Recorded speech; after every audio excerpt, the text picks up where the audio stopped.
नमस्कार दोस्तों, कैसे हैं आप सब। स्वागत है आप सबका आपके अपने चैनल स्पर्श क्लासेस में।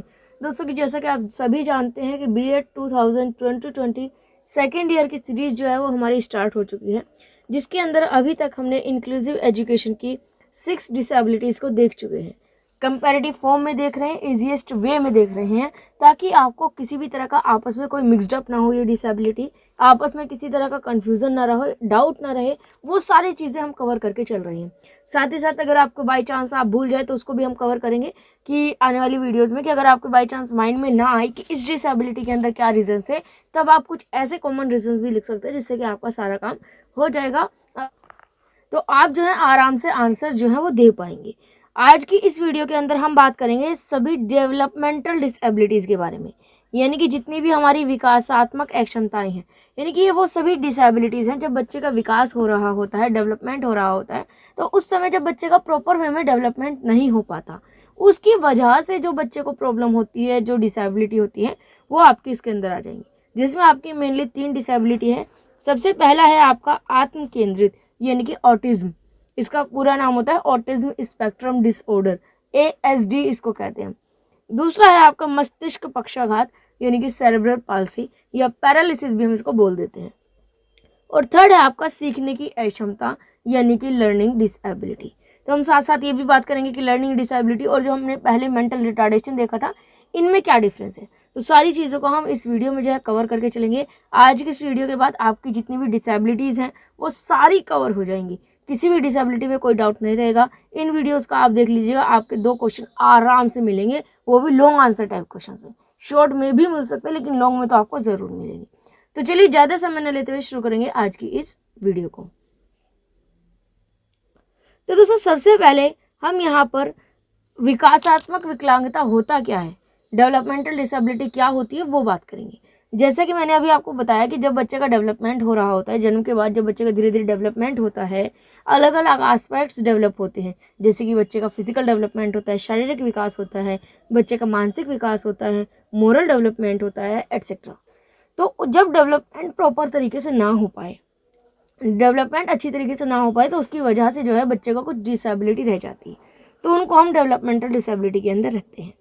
यहाँ पर आपको जो मैंने बोला है उसी के बारे में यहाँ पर आप बताया गया है, आप इसको देख सकते हैं, बाद में मैंने इजीएस्ट फॉर्म में आपको बता दिया है। अब जो डेवलपमेंटल डिसेबिलिटी है आपके 3 टाइप्स की होती है, autism, cerebral palsy, autism, cerebral palsy और आपका लर्निंग डिसेबिलिटी। मेन आपकी यही 3 है जो आपके सिलेबस में है। चलिए इनको 1 बाय 1 हम देखते हैं। तो देखिए दोस्तों, आपके स्क्रीन पर दिख गया होगा। सबसे पहले अगर हम बात करें ऑटिज्म की, यानी कि आत्म केंद्रित की, तो ऑटिज्म का मतलब ये होता है कि बच्चा जो होता है आत्म केंद्रित रहता है, खुद की खुद में रहता है। किसी दूसरे से बात करना, किसी से कम्युनिकेट करना, इंटरेक्ट करना बच्चे को नहीं आता है, या बच्चे को पसंद नहीं होता, या कहीं तो बच्चा कर नहीं पाता है। ठीक है, समाज में मेल जोल नहीं कर पाता है, किसी भी अननोन पर्सन से बात करनी तो नहीं कर पाएगा, नोन टू पर्सन से भी किसी से बात करनी तो वो हेजिटेट रहेगा, उसमें सेल्फ कॉन्फिडेंस की कमी रहती है। ऐसे बच्चे क्या पसंद करते हैं कि वो अकेला रहना पसंद करते हैं अक्सर। तो यहाँ पर आप साइंस दे सकते हैं ऑटिज्म के यहाँ पर एक सेकंड जूम कर लेते हैं हम इसको। ये देखिए, यहाँ पर आप आत्म केंद्रित के कुछ साइंस देख सकते हैं, जैसे कि अवॉइड्स आई कॉन्टेक्ट। ऐसे बच्चे जिनको कि ASD होता है, ऑटिज्म को हम ASD कहते हैं, यानी कि ऑटिज्म स्पेक्ट्रम डिसऑर्डर। जिनको ASD होता है वो आई कॉन्टैक्ट को अवॉइड करते हैं, कभी भी आंखों से आंखें मिलाकर बात नहीं कर पाते वो। लाइन्स ऑफ ऑब्जेक्ट को लाइन से लगाना, सीक्वेंस में लगाना, इसमें बच्चों को कंफ्यूज होती है। इनको एक प्रॉपर रूटीन की ज़रूरत होती है, रूटीन में काम नहीं कर पाते। हाइपर और पैसिव, अधिकतर ये या तो निष्क्रिय बैठे रहेंगे, यानी कि कुछ काम नहीं करेंगे, खाली बैठे रहेंगे, ये एकदम से बहुत ज़्यादा ओवर रिएक्ट करते हैं, बहुत ज़्यादा हाइपर हो जाते हैं। ओवर और अंडर सेंसिटिविटी, यानी कि इसमें हम ये कह सकते हैं कि बच्चा जो है ना सिमिलर चीज़ों में, जैसे कि right left, up down, over under, इस तरह की सिमिलर चीज़ों में अक्सर कंफ्यूज्ड हो जाता है। नेक्स्ट है लव्स फेवरेट ऑब्जेक्ट्स। अपनी कोई एक फेवरेट ऑब्जेक्ट अगर इसके पास है, कोई भी फेवरेट चीज़ है, उसको बहुत ज़्यादा पसंद करेगा वो। नीड्स मोर रेस्ट, ऐसे बच्चों को रेस्ट की, आराम की बहुत ज़्यादा ज़रूरत होती है। रिपीटेटिव मूवमेंट्स, ऐसे बच्चे क्या होता है कि अक्सर नया काम कुछ करते नहीं है, कोई भी नया एक्सप्लोर करना हो, कुछ काम करना हो, नहीं करने की कोशिश नहीं करेंगे, पैसिव रहेंगे। लेकिन अगर बाई चांस कोई काम कर रहे हैं तो उसको इतना पसंद करेंगे कि उसी काम को बार बार रिपीट करते रहेंगे। ठीक है, तो उसी काम को क्या करते रहेंगे, रिपीट करते रहेंगे। तो ये कुछ ऑटिज्म वाले बच्चों के साइंस हैं, सिम्टम्स हैं, आप यहाँ पर देख सकते हैं। अब अगर बात करें मस्तिष्क पक्षाघात या सेरेब्रल पाल्सी, जिसको हम आम भाषा में पैरालिसिस बोल देते हैं, तो कभी भी किसी बीमारी की वजह से या ऐसे ही अचानक से क्या हो जाता है, ब्रेन डैमेज हो जाता है, या ब्रेन की वजह से, डैमेज हम नहीं कहेंगे, ब्रेन पर एक अटैक आने की वजह से क्या हो जाता है, आप जो व्यक्ति है वो पैरालिसिस अटैक आ जाता है उसको, जिसकी वजह से व्यक्ति का बॉडी का कोई एक पार्ट या कोई एक साइड या पूरी बॉडी पार्ट जो है व्यक्ति की काम करना बंद कर देता है। तो वो व्हील चेयर पर आ जाता है कि बच्चा खुद से जो है या व्यक्ति जो है खुद से काम नहीं कर पाता। जैसे कि आप यहाँ पर इमेज में देख रहे होंगे कि बच्चे के बॉडी का या तो पूरी बॉडी काम करना बंद कर देगी या बॉडी का कोई एक पार्ट, यानी कि लेफ्ट साइड काम ना कर रहा हो बॉडी का या राइट साइड काम ना कर रहा हो, तो ऐसा प्रॉब्लम हो सकता है। इसके बाद एक आता है आपका लर्निंग डिसेबिलिटी, यानी कि सीखने की अक्षमता। ये वो बच्चे होते हैं जिनको कि सीखने में, लर्न करने में प्रॉब्लम आती है। मे भी हो सकता है कि ऐसे बच्चे को रीडिंग में दिक्कत आती हो, कि बच्चे से पढ़ना मुश्किल होता है, पढ़ा नहीं जाता या पढ़ने में दिक्कत महसूस होती है, या बच्चे को लिखने में दिक्कत हो सकती है, राइटिंग में प्रॉब्लम हो सकती है, या बच्चे को कैलकुलेशन वगैरह में प्रॉब्लम हो सकती है। तो कहीं ना कहीं बच्चे को लर्निंग में कोई ना कोई दिक्कत, कोई ना कोई परेशानी महसूस होती है। एक बात यहाँ पर नोट करने की है, इम्पोर्टेंट बात है, वो ये कि अभी जो आपने लास्ट क्लास में मेंटल रिटार्डेशन देखा था, यानी कि मानसिक रूप से कमज़ोर बच्चा देखा था, जिसको हमने बैकवर्ड चाइल्ड भी कहा था, उसमें और इसमें क्या अंतर है? जो आपके मेंटल रिटार्डेशन बच्चे हैं, मंदबुद्धिता बच्चे हैं, उनका आईक्यू लेवल ही कम होता है। अब जब किसी बच्चे का इंटेलिजेंस लेवल ही कम है, आईक्यू लेवल कम है, तो वो जनरली हर एक फील्ड में, हर एक काम में बच्चा जो है पीछे रहेगा, हर एक काम को धीरे सीखेगा, स्लोली उसकी सीखने की स्पीड रहेगी, कुछ चीज़ें समझ में आएंगी, कुछ चीज़ें नहीं समझ में आएंगी। यहाँ पर इन बच्चों के आईक्यू में कोई दिक्कत नहीं होती। इन बच्चे का आईक्यू नॉर्मल भी हो सकता है और में भी हो सकता है कि आईक्यू लेवल अच्छा हो, ठीक है। तो आईक्यू लेवल वाली बात यहाँ पर लर्निंग डिसेबिलिटी में नहीं होती। बच्चा नॉर्मल हो सकता है आईक्यू के पॉइंट ऑफ व्यू से, बस उसको कहीं ना कहीं पढ़ने में थोड़ी बहुत दिक्कत आती है।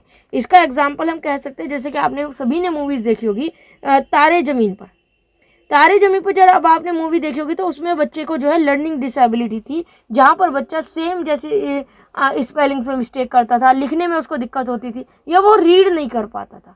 तो यहाँ पर बच्चे को सीखने में दिक्कत थी। जब उसको एक्स्ट्रा फोकस दिया गया, एक्स्ट्रा ध्यान दिया गया, अटेंशन दिया गया, तो बच्चे की जो प्रॉब्लम्स है वो धीरे धीरे दूर हो गई और वो बच्चा नॉर्मली लिखना करना शुरू कर दिया। तो यहाँ से एक बात और निकल कर आती है कि जो मेंटल रिटार्डेशन है वो बच्चे का परमानेंट होता है, कि भाई बच्चे का आईक्यू लेवल कम है तो उसको परमानेंट ही है।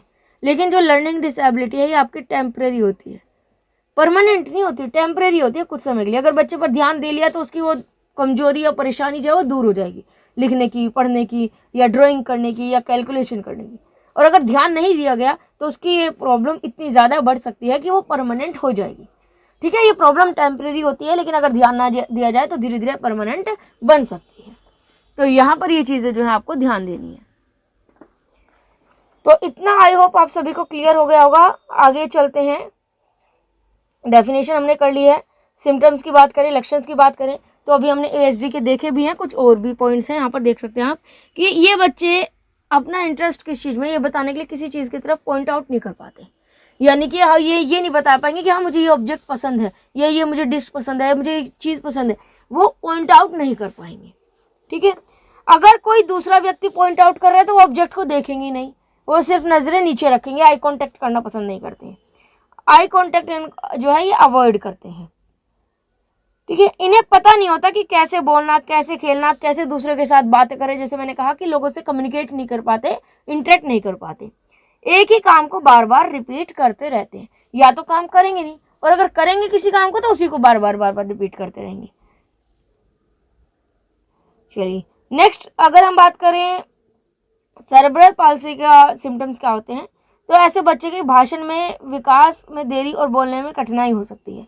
यानी कि अगर किसी बच्चे को पैरालिसिस है तो उसको हो सकता है कि जो स्पीकिंग डेवलपमेंट है या स्पीच डेवलपमेंट जिसको कहते हैं उसमें दिक्कत आ सकती है, लैंग्वेज डेवलपमेंट में बच्चे को प्रॉब्लम आ सकती है। ऐसे बच्चे की जो मसल्स होती है वो बहुत ज़्यादा स्टिफ होती है, फ्लेक्सिबल नहीं होती, बहुत ज़्यादा स्टिफ होती है। मसल्स में आपस में कोऑर्डिनेशन नहीं होता, जैसे कि बच्चे के पैर है वो एक आपस में कोऑर्डिनेट करके नहीं चल पाते, पैर कैंची की तरह चल रहे हैं या फिर पैर आपस में मिल कर चल रहे हैं, ठीक है। चलने में कठिनाई ऐसे बच्चे को होती है।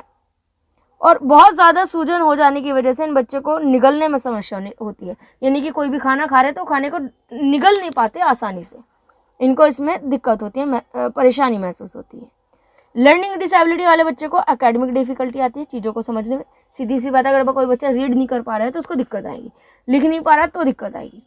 कोऑर्डिनेशन की प्रॉब्लम होती है, रीडिंग डिफिकल्टी होती है, इन्फॉर्मेशन को प्रोसेस करने में प्रॉब्लम होती है कई बार, ठीक है। प्रोनाउंसिएशन हो सकता है कि बच्चे का प्रोनाउंसिएशन अच्छा ना हो, या बच्चे को सेम चीज़ें जैसे कि write down, up down, before, after, yesterday, tomorrow, इस तरह की प्रॉब्लम होती है, डाउट्स होते हैं इनमें, ठीक है। कोई डायरेक्शन आप बताएं तो उसमें प्रॉब्लम हो सकती है। दौड़ते टाइम, कूदते टाइम, स्किप करते टाइम इनको जो है ऑकवर्डनेस फील होती है। तो ये कुछ सिम्टम्स हैं। रीजंस की बात करें तो मेनली इनके रीजंस आप दो भी लिख सकते हैं, एक तो हेरिडिटी और एक आपका एनवायरनमेंट। ये दो रीज़न आप जो है इसमें लिख सकते हैं, देख सकते हैं आप। एनवायरनमेंट रीजन हो सकता है, बायोलॉजिकल हो सकता है, जेनेटिक हो सकता है। सेरेब्रल पाल्सी की अगर कहें तो कोई हो सकता है प्रेगनेंसी के टाइम में कोई इन्फेक्शन हो गया हो, या जन्म के समय पे ऑक्सीजन टाइम से ना मिली हो, या भ्रूण तक यानी कि फोर्टस तक आपका ऑक्सीजन जो है सही तरीके से ना पहुंच पाई हो। ब्लड से रिलेटेड कोई प्रॉब्लम हो सकती है, या बहुत ज़्यादा गंभीर रूप से पीलिया हो जाए बच्चे को, तो उसकी वजह से भी पैरालिसिस हो सकता है। आपका अगर लर्निंग डिसेबिलिटी की बात करें तो हेरिडिटी भी हो सकती है, प्रेगनेंसी या बर्थ के टाइम पर कोई प्रॉब्लम हो जाए, कोई कॉम्प्लिकेशन हो जाए, उसकी वजह से भी हो सकती है, या जन्म के बाद कोई घटना हो जाए, कोई एक्सीडेंट हो जाए, उसकी वजह से भी हो सकता है। अब अगर एजुकेशन की बात करें या बात करें कि भाई इनको कैसे कम कर सकते हैं, तो उसके लिए आगे चलते हैं। EHD के एजुकेशन कैसे कर सकते हैं। ऐसे बच्चों के लिए अलग अलग रणनीतियों का प्रयोग करें जो संचार के लिए सहायक हो। ऐसे बच्चों के लिए सबसे ज़्यादा क्या ज़रूरी होता है, कम्युनिकेशन, क्योंकि ये बच्चे कम्युनिकेट ही नहीं कर पाते। इन बच्चों को अगर कोई प्रॉब्लम आ रही है, कोई भी दिक्कत आ रही है, ये दूसरे को बता ही नहीं पाएंगे कि भाई मुझे प्रॉब्लम है, मुझे समस्या। तो सबसे ज़्यादा ऐसे बच्चों के लिए ज़रूरी है कि आप उनसे ज़्यादा से ज़्यादा कम्युनिकेट करें, ज़्यादा से ज़्यादा इंटरेक्ट करें। जितना ज़्यादा आप उनसे बात करेंगे, कम्युनिकेट करेंगे, इंटरेक्ट करेंगे, बच्चा उतना ज़्यादा धीरे धीरे हो सकता है कॉन्फिडेंस बच्चे में डेवलप हो और धीरे धीरे नॉर्मल हो सकता है। लंबे मौखिक आदेश या पाठ का उपयोग ना करें, यानी कि जब आप कुछ पढ़ा रहे हो, लेक्चर ले रहे हो, तो बहुत लंबे लंबे लेक्चर ना ले, छोटे छोटे पार्ट पढ़ाएं, छोटे छोटे आप जो है लेक्चर्स दें, छोटे छोटे चरणों में निर्देश दें। यानी कि आप कोई भी एक मान लीजिए टॉपिक समझा रहे, कंटेंट समझा रहे, तो उसको छोटे छोटे स्टेप्स में समझाएं, ये नहीं कि सारा एक साथ समझा दिया। सेरेब्रल पाल्सी को कैसे रोका जा सकता है, तो इसके लिए आप ये ध्यान रखें कि प्रेगनेंसी के टाइम पर पूरी तरीके से केयरफुल रहें कि किसी भी तरह का कोई इन्फेक्शन वगैरह ना हो, ठीक है। गर्भावस्था के दौरान यानी कि प्रेगनेंसी के टाइम पे कोई शराब, तंबाकू, इस तरह की दवाई वगैरह का इस्तेमाल ना करें, ठीक है। अपने शिशुओं को पीलिया के लक्षण की तलाश करें। अगर आपको लगता है कि आपके बच्चे में पीलिया के कोई लक्षण है, सिम्टम्स है, तो उसको जो है तुरंत दिखाएं डॉक्टर से, और उसकी दवाई वगैरह करके उसको वहीं पर ही बच्चे का जो है इलाज किया जा सकता है। चलिए, अब अगर बात करें लर्निंग डिसेबिलिटी की एजुकेशन कैसे हो सकती है, तो इसके लिए तो सबसे अच्छा तरीका ये होता है कि ऐसे बच्चों के लिए स्पेशली अटेंशन देने की ज़रूरत होती है, यानी कि रेमेडियल क्लास की, उपचारात्मक शिक्षण की बहुत ज़्यादा ज़रूरत होती है। तो हर एक स्टेट में, डिस्ट्रिक्ट में ऐसे बच्चों की पहचान करो, आइडेंटिफाई करो कि ऐसे कितने बच्चे जिनको कि पढ़ने में दिक्कत आ रही है। ऐसे बच्चों को आइडेंटिफाई करो और उनके लिए स्पेशली अलग से इंडिविजुअलाइज्ड प्रोग्राम चलाया जाए, व्यक्तिगत, यानी कि बच्चों की ज़रूरत के हिसाब से। पेरेंट्स की ज़्यादा से ज़्यादा कोऑपरेशन मांगे, क्योंकि ऐसे सिचुएशन में पेरेंट्स की कोऑपरेशन भी, पार्टिसिपेशन भी बहुत ज़्यादा ज़रूरी होता है। ये चीज़ आप जान सकते हैं अपने जो तारे ज़मीन पर मूवी देखी होगी, तो उससे आप जान सकते हैं। कई बार क्या होता है, पेरेंट्स बहुत ज़्यादा डिसअपॉइंट होने के कारण या अपनी एक्सपेक्टेशन पूरी ना होने के कारण बहुत ज़्यादा ओवर रिएक्ट करते हैं, तो जिसकी वजह से ये हो सकता है कि प्रॉब्लम पर ध्यान ना दिया जाए और ये प्रॉब्लम धीरे धीरे परमानेंट हो जाए बच्चे की। तो दोस्तों ये तो थे आपके तीनों टॉपिक। लास्ट में सेरेब्रल पाल्सी जो होते हैं वो 4 तरह की होती हैं। एक तो स्पेस्टिक सेरेब्रल पाल्सी होता है, एक होता है आपका डिस्काइनेटिक, एक होता है हाइपोटेनिक, और एक होता है अटैक्सिक सेरेब्रल पाल्सी, और लास्ट में आता है मिक्स्ड सेरेब्रल पाल्सी।